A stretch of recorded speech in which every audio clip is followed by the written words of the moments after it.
I knew it was wrong the moment our hands touched, but I couldn't pull away. The way he looked at me, like he could see everything I was trying to hide, made my heart race and my breath catch. And just when I thought we were alone, the door creaked open, and everything fell apart. My name is Lily, and I've always been the dependable one. The one who follows the rules, keeps everything in order, and never lets emotions get the best of her. I thought my life reflected that. A stable relationship, a steady routine, a picture-perfect existence that anyone would envy. But underneath it all, there was a void, a gnawing emptiness I couldn't explain, one that had been quietly growing for years. It wasn't that I didn't love my partner. He was kind, reliable, and always there when I needed him. But something between us had shifted. Our conversations had grown predictable, our passion had dulled, and the warmth that once bound us together now felt like a distant memory. I told myself it was normal, that every relationship goes through its ups and downs. Still, I couldn't shake the feeling that something vital was missing. And then there was him. Ryan. He wasn't a stranger, not even close. He had always been around, a part of my life for as long as I could remember. He was magnetic in a way that was hard to put into words, charming, confident, and effortlessly captivating. He had a way of looking at me that made me feel exposed, like he could see all the pieces of me I tried to keep hidden. At first, I brushed it off as harmless, something I could control. But every laugh we shared, every glance that lingered too long, seemed to chip away at my resolve. It wasn't just attraction, it was a pull, a gravitational force that drew me closer to him no matter how hard I tried to resist. It all came to a head one sleepless night, when I found myself standing outside his door. I told myself I was there to talk, to clear my head, but the moment he opened the door and smiled, I knew I was lying to myself. The air between us was thick with unspoken words, the tension palpable. I couldn't stop the way my heart raced when he stepped closer, or the way his touch sent shivers down my spine. I should have left, but I didn't. And in that moment, I had no idea just how much everything was about to change. It wasn't supposed to happen. I told myself that over and over again, like a mantra meant to keep me grounded. But no matter how much I tried to convince myself, I couldn't deny the way Ryan made me feel. Every interaction with him was like stepping closer to the edge of a cliff, and I didn't know how to stop myself from falling. After that night at his door, things between us shifted. He was always there, too close, too attentive, and too knowing. When he spoke to me, it felt like his words carried hidden meanings, like he was daring me to acknowledge the spark we both knew existed. And it wasn't just his words, it was the way his eyes lingered on me, the subtle brush of his hand against mine, the heat that seemed to radiate between us whenever we were in the same room. I tried to ignore it, to push it aside as nothing more than a passing moment of weakness. I told myself that my relationship with him had always been innocent, that I had nothing to feel guilty about. But deep down, I knew that wasn't true. There was something undeniable between us now, something that had crossed an invisible line. And the worst part was, I didn't want to go back. Even my partner began to notice. "You've been distracted lately," he said one evening, his voice laced with concern. "Is everything okay?" Of course, I lied, forcing a smile that I hoped seemed genuine. But inside, I felt like I was unraveling. Every time Ryan's name came up in conversation, I could feel my heart race, my cheeks flush. I was terrified that my partner would see through me, that he'd recognize the guilt I carried like a secret tattoo. The nights were the hardest. I'd lie awake, replaying every moment with Ryan in my head. The way he looked at me, the way his voice sounded when he said my name, the way my body reacted to his presence. It was intoxicating and maddening all at once, and I hated how much I craved it. And then it happened. I found myself alone with Ryan again, this time at a family gathering. The others were outside, lost in their own conversations, and we were left standing in the kitchen, the silence between us charged and heavy. I could feel his eyes on me, and when I turned to meet his gaze, the intensity in his expression made my breath catch. "You're avoiding me," he said, his voice low and steady. "I'm not," I replied, but the words sounded weak even to my own ears.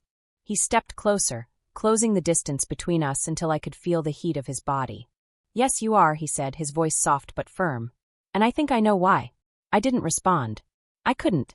My mind was screaming at me to walk away, to put as much space between us as possible, but my feet refused to move. Instead, I stood there frozen, as his hand brushed against mine. The touch was fleeting, barely a whisper, but it sent a jolt through me that I couldn't ignore. "Tell me I'm wrong," he said, his voice dropping to a whisper. "Tell me you don't feel it too." My breath hitched, and for a moment I considered lying. But the way he looked at me, the way he seemed to see straight through me, made it impossible. I couldn't bring myself to deny what we both already knew. "Ryan," I whispered, my voice trembling. "This is wrong." "Then why does it feel so right?" he asked, his eyes searching mine. "Why can't either of us walk away?" His words hung in the air between us, heavy with unspoken truths. And in that moment, I realized something that terrified me more than anything else. He was right. I couldn't walk away. And the harder I tried to resist, the more I found myself drawn to him.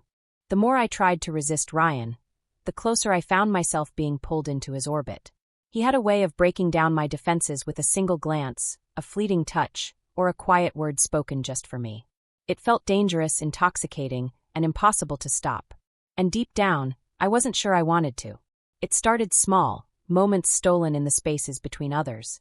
At family gatherings, his eyes would find mine across the room, and the unspoken tension in that single glance was enough to make my pulse race. At first, I told myself I was imagining it, that I was reading too much into his actions. But then there were the subtle brushes of his hand against mine, the way he would stand just a little too close, his voice dropping to a whisper when he spoke my name. One night, everything changed. I was at home alone when I heard a knock at the door. My heart leapt into my throat as I opened it to find Ryan standing there, his expression a mix of hesitation and determination. "What are you doing here?" I asked, my voice barely above a whisper. "I couldn't stay away," he admitted, his gaze locking onto mine. "I needed to see you." His words sent a shiver down my spine, and for a moment, I stood frozen in the doorway, torn between slamming the door shut and pulling him inside. The logical part of me screamed to end this now, to draw a line and never cross it again. But the part of me that had been craving his attention, his touch, won out. I stepped aside, letting him in, and the moment the door closed behind him, the air in the room seemed to shift. He was close, too close, and the heat of his presence was overwhelming. "We can't do this," I said, but even as I spoke the words, my voice wavered. "Then tell me to leave," he challenged, his voice soft but firm. "Tell me you don't feel it, and I'll walk out that door and never look back." I opened my mouth to respond, but the words caught in my throat. I couldn't say it. I couldn't deny what I was feeling, even though I knew it was wrong. The space between us disappeared in an instant as his hand reached out, brushing against my cheek. His touch was warm, gentle, and sent a jolt of electricity through me. "Lily," he murmured, his voice barely audible. "I see you, the real you. And I can't pretend I don't feel this anymore." My breath hitched, and I found myself leaning into his touch, my resolve crumbling with every passing second. His lips hovered inches from mine, and for a moment the world seemed to stop. I knew what was about to happen, knew how irrevocably it would change everything, but I couldn't bring myself to pull away. When his lips finally met mine, it was like a dam breaking. The kiss was soft at first, hesitant, as if he was giving me one last chance to stop him. But when I didn't, it deepened, the intensity building with every second. His hands slid to my waist, pulling me closer, and I melted into him, losing myself in the warmth of his embrace. It was like nothing I had ever experienced before. Every nerve in my body was alive, every touch igniting a fire that spread through me like wildfire. His lips left mine to trail along my jawline, down the curve of my neck, and I let out a soft gasp, my fingers tangling in his hair. "Tell me to stop," he murmured against my skin, his voice thick with desire. "Tell me you don't want this." I couldn't. The words wouldn't come, no matter how hard I tried. Instead, I pulled him closer, my body responding to his in a way that felt both terrifying and exhilarating. The night passed in a blur of heat and stolen moments, every touch, every kiss drawing me deeper into a web I knew I couldn't escape. For the first time in years, I felt alive, truly, completely alive. And yet, a part of me couldn't ignore the weight of what we were doing, the consequences that loomed just beyond the edge of this forbidden connection. When the first light of dawn began to filter through the curtains, reality came crashing back. I lay tangled in his arms, my heart pounding as I stared at the ceiling, the enormity of what had just happened settling over me like a heavy blanket. "This changes everything," I whispered, my voice trembling. "It doesn't have to," Ryan said softly, his hand brushing a strand of hair from my face. "We can figure this out. Together." I wanted to believe him, to let myself fall completely into the fantasy of what we could be. But the guilt, the fear, and the knowledge of the damage we had done were impossible to ignore. As I slipped out of his embrace and began to dress, I felt the weight of 1,000 choices pressing down on me. I had crossed a line I could never uncross, and no matter how much I tried to convince myself otherwise, there would be no going back. The morning after my night with Ryan was surreal. Every glance at myself in the mirror felt like staring at a stranger. My reflection seemed unfamiliar, a woman who had crossed lines she never thought she would. My mind swirled with emotions, guilt, longing, and fear tangled together in a chaotic storm. I replayed every moment with Ryan in my head, his touch, his words, the fire that burned between us. And yet, alongside those memories, a crushing guilt weighed on my chest. I wasn't sure how I would face my partner. Or my brother. By the time I arrived home, my partner was already awake, sipping coffee at the kitchen table. He looked up as I walked in, his eyes scanning my face. "Where were you?" he asked, his tone casual but curious. "I couldn't sleep, so I went for a drive," I lied, my voice steady despite the panic bubbling inside me. "Cleared my head." He nodded, but there was something in his expression, a flicker of doubt, a question he didn't voice. I busied myself with chores, trying to push away the nagging sense of unease. But I knew it was only a matter of time before everything came crashing down. That evening, the inevitable happened. My brother, who had been distant ever since he caught me and Ryan in that compromising moment, showed up unannounced. I opened the door to find him standing there, his face a mix of anger and hurt. "We need to talk," he said, stepping inside before I could respond. I closed the door, my heart racing. "What's going on?" He turned to face me, his eyes sharp.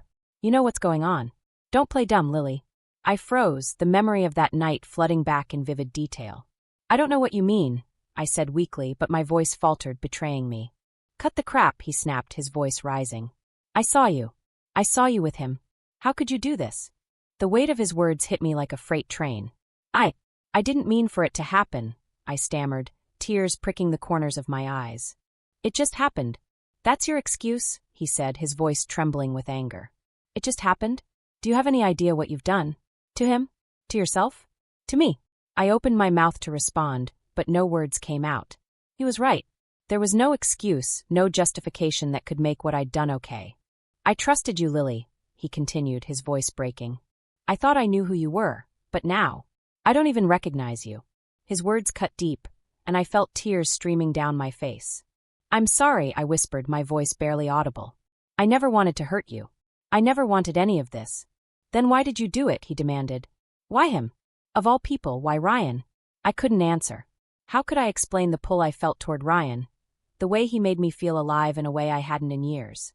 How could I put into words the forbidden connection that had taken root between us? The silence stretched on, heavy and suffocating. My brother shook his head, a bitter laugh escaping his lips. "You don't even know, do you? You don't know why you threw everything away." "I know I've made a mess of things," I said, my voice trembling. "But I'll fix it. I'll make things right." "How?" he shot back, his voice rising. "You can't undo this, Lily. You can't unsee what I saw. You can't erase what you've done." I felt like I was drowning, the weight of his words pulling me under. "I'll talk to him," I said desperately. "I'll end it. It's not just about ending it," he interrupted. "It's about facing what you've done. It's about owning up to the choices you've made and dealing with the consequences." His words hung in the air, heavy with truth. I knew he was right. I couldn't keep running from this. I had to face it head on, no matter how terrifying it was. Later that night, I sat alone in the living room, my mind racing. The thought of confronting Ryan filled me with dread, but I knew it had to be done. I picked up my phone, my fingers trembling as I typed out a message. "We need to talk." His response came almost immediately. "Come over." I hesitated, my heart pounding as I stared at the screen. I knew what I had to do, but that didn't make it any easier. Taking a deep breath, I grabbed my keys and headed out the door. When I arrived at Ryan's place, he opened the door with a soft smile, but the tension in his eyes was unmistakable. "Lily," he said, his voice low and warm. "I wasn't sure if you'd come." "I didn't have a choice," I replied, stepping inside. "We can't keep doing this, Ryan." He nodded, his expression serious. "I know. But tell me something. Did it mean anything to you? What we had?" His question caught me off guard, and I felt a lump form in my throat. "It did," I admitted, my voice barely above a whisper. "But that doesn't make it right." "No," he agreed, his gaze steady. "It doesn't. But it was real." The weight of his words settled over me, and I felt tears pricking the corners of my eyes. "I can't lose everything, Ryan," I said, my voice trembling. "My partner, my brother. I can't let this destroy my life." "I understand," he said softly, his hand brushing against mine. But you need to figure out what you really want, Lily. Not for them, but for you. His words stayed with me as I drove home that night. The truth was, I didn't know what I wanted. I was caught between the life I had built and the forbidden connection that had ignited something inside me I thought was long gone.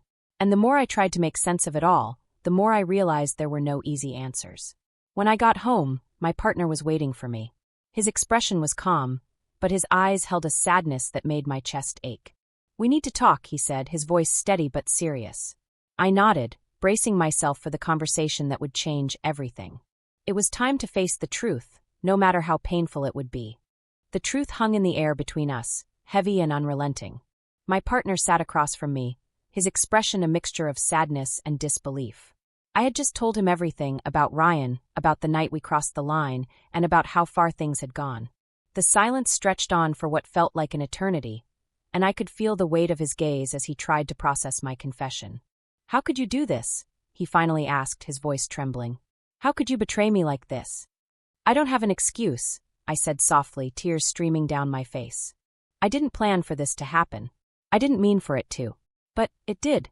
"That's not good enough, Lily," he said sharply, his voice breaking. "You had a choice. Every step of the way, you could have stopped, but you didn't. Do you have any idea what you've done to us? To me?" His words cut deep, each one driving the guilt I already felt deeper into my chest. I couldn't argue with him. He was right. I had made a choice, and now I had to face the consequences. "I'm sorry," I whispered, my voice barely audible. "I know that doesn't fix anything, but I am. I'm so sorry." "Sorry doesn't change what happened," he said bitterly. "It doesn't erase the fact that you let this happen. That you let him into your life, into—" He trailed off, unable to finish the sentence. "I don't even know who you are anymore." The pain in his voice was unbearable, and I felt the tears coming harder now. "I don't know who I am either," I admitted. "But I do know that I've hurt you. And that's the last thing I ever wanted to do." He stood abruptly, running his hands through his hair as he paced the room. "This isn't just about me," he said, his tone raw. "It's about us. About everything we've built together. And now, I don't even know if that means anything anymore." I wanted to reach out to him to close the distance between us, but I knew it wasn't that simple. The trust we had shared was shattered, and I didn't know if it could ever be rebuilt. Over the next few days, the fallout from my choices only grew. My brother refused to speak to me, his silence a constant reminder of the damage I had caused.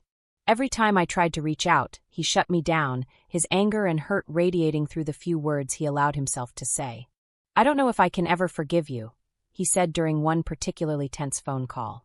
"You didn't just betray your partner. You betrayed me. And I don't know how to move past that." His words hit me like a punch to the gut, and I realized that the consequences of my actions went far beyond my relationship. I had fractured my family, damaged bonds that had taken a lifetime to build, and I had no idea how to repair them. As for Ryan, he stayed distant, giving me the space he thought I needed. But his absence was a constant ache, a reminder of the passion we had shared and the connection I couldn't ignore. I found myself torn between longing for him and wishing I had never let things get this far. One evening, as I sat alone in the living room, my phone buzzed with a text from him. "I hope you're okay. I'm here if you need me." I stared at the message for a long time, my heart aching with the weight of everything that had happened. I wanted to respond, to tell him I missed him, but I knew that doing so would only make things worse. I needed to focus on repairing the damage I had done, no matter how impossible it felt. Days turned into weeks, and the silence in my house grew louder with each passing moment. My partner had moved into the guest room, his presence a painful reminder of the distance between us. We spoke only when necessary, our conversations strained and awkward. One night, as we sat across from each other at the dinner table, he finally broke the silence. "I don't know if we can come back from this," he said, his voice quiet but firm. "I don't know if I can ever trust you again." His words felt like a knife to my chest, but I nodded, swallowing the lump in my throat. "I understand," I said softly. "I know I've broken something that can't be fixed overnight, but I want to try. If there's even a chance that we can rebuild what we had, I'm willing to do whatever it takes." He looked at me for a long time, his expression unreadable. "I don't have an answer for you right now," he said finally. "I need time. A lot of time." And with that, the conversation was over. He stood, leaving me alone at the table, the weight of his words pressing down on me like a heavy blanket. I knew this was only the beginning of a long and difficult road, one that might not lead to redemption. But I also knew that I had to face it, no matter how painful it would be. Weeks passed, and life began to settle into a fragile new normal. My partner and I were like strangers living in the same house, civil but distant. The love that once defined our relationship now felt buried beneath layers of hurt and mistrust. And yet, there was a part of me that held on to hope, a fragile thread that maybe, just maybe, we could find a way back to each other. I had spent so much of my time consumed by guilt, replaying every decision I had made that led to this point. But with each passing day, I realized something that terrified and humbled me. This wasn't just about what I had done, it was about who I had become. Somewhere along the way, I had lost myself, buried beneath the weight of expectations and the monotony of a life that no longer fulfilled me. Ryan had been a catalyst, but he wasn't the root of my unhappiness. I was. One quiet evening, I sat across from my partner at the dinner table. The silence between us felt heavier than usual, and I couldn't bear it any longer. "I need to say something," I began, my voice trembling. He looked up, his expression wary. "What is it?" "I've been thinking a lot," I said, swallowing the lump in my throat. "About everything. About us. And I know I've hurt you in ways I can't take back. But I also know that I can't keep living like this. Like I don't know who I am anymore." He frowned, confusion flickering across his face. "What are you saying?" "I'm saying I need to figure out who I am, outside of this relationship, outside of the mistakes I've made. I need to understand why I let things get this far. Why I didn't stop myself before it was too late." My voice broke and I blinked back tears. "I'm not asking for forgiveness right now. I don't even know if I deserve it. But I need to start being honest, with you, with myself." For a moment he didn't respond. When he finally spoke, his voice was quiet, measured. "I think I've been waiting for you to say that," he admitted. "Because I've been doing the same thing, trying to make sense of everything. And the truth is, I don't know if we can fix this. But maybe we can figure it out. Separately." His words stung, but they also felt like a small step forward. It wasn't a promise of reconciliation, but it was an acknowledgement of the need for healing, for both of us. As the days turned into weeks, I began to focus on myself in ways I hadn't before. Therapy became a lifeline, a space where I could unpack the choices I had made and the emotions that had driven them. I started journaling, pouring my thoughts onto paper in an attempt to understand the parts of myself I had ignored for so long. My relationship with my brother remained strained, but there were small signs of progress. One day, he called me, his voice hesitant but softer than it had been in weeks. "I'm not ready to forgive you," he said. "But I'm ready to talk." It wasn't much, but it was a start. And I clung to that sliver of hope like a lifeline, determined to rebuild what I had broken piece by piece. As for Ryan, he remained a presence in my thoughts, a reminder of the passion and connection I had longed for. But I knew that whatever we had shared couldn't last, not without destroying everything in its wake. I made the difficult decision to cut ties with him completely, a choice that felt like ripping out a piece of my heart, but was necessary for my healing. Through it all, I came to understand something profound. Love, trust, and connection are fragile things, and once broken, they're not easily mended. But the journey of rebuilding, whether it's with others or within yourself, is where true growth happens. I don't know what the future holds for me or for my relationships. But what I do know is that I'm learning to face myself, to accept my flaws and my mistakes, and to take responsibility for the person I want to become. And maybe, just maybe, that's the first step toward redemption. Have you ever been faced with a choice that could shatter everything you've built? What would you do if forbidden love threatened to ruin your life? Share your thoughts in the comments below. I'd love to hear how you'd handle a situation like this. Don't forget to like, subscribe, and hit the bell icon for more gripping stories of love, betrayal, and redemption. You won't want to miss the next chapter.